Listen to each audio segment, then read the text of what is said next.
So distance is equal to velocity by time. Everyone knows that.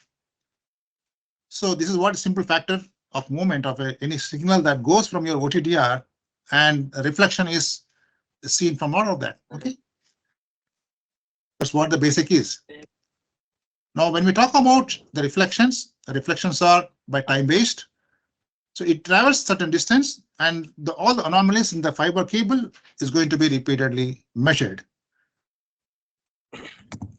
So the OTDR works on a relay backscattering method. So when a signal is going through an optical fiber, a partial energy is going to come back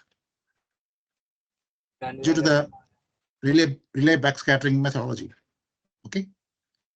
Now, what is the Fresnel deflection? So whenever signal is going to hit any target or an obstruction or some abnormalities, then you see a reflection that is called as a Fresnel reflection. Okay. So these two are very important while you are measuring your OTDR. That means whenever you send a signal or a pulse, it is going to be identified with that system. Now, OTDR are basically with a dynamic range. So you need to choose your OTDR based on your dynamic range, means your total length, one way, or the load of the fiber. So when we talk about what is important is that choosing the right OTDR for your network is very important. So you always ask your supplier that what should be my OTDR thing. So what should be my OTDR that should be used for my network? Okay. Example, an OTDR with 35 dB dynamic range can accurately analyze and link up to 30 dB. Okay.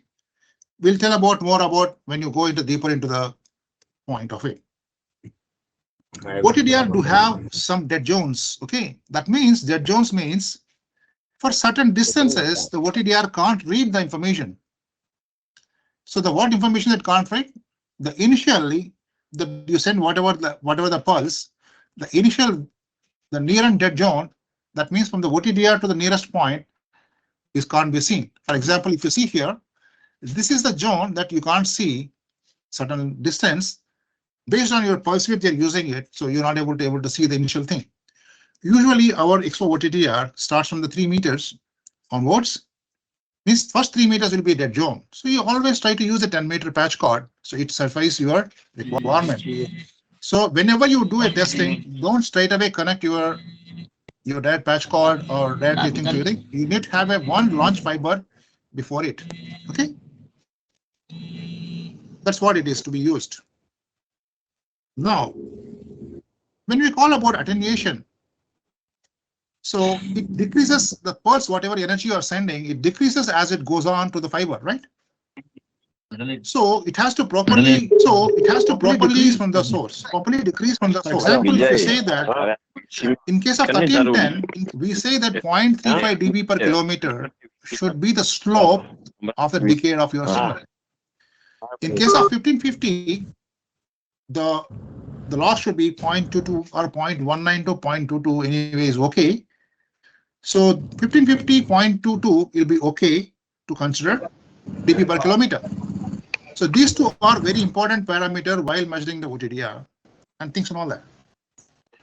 So let us now go forward into it.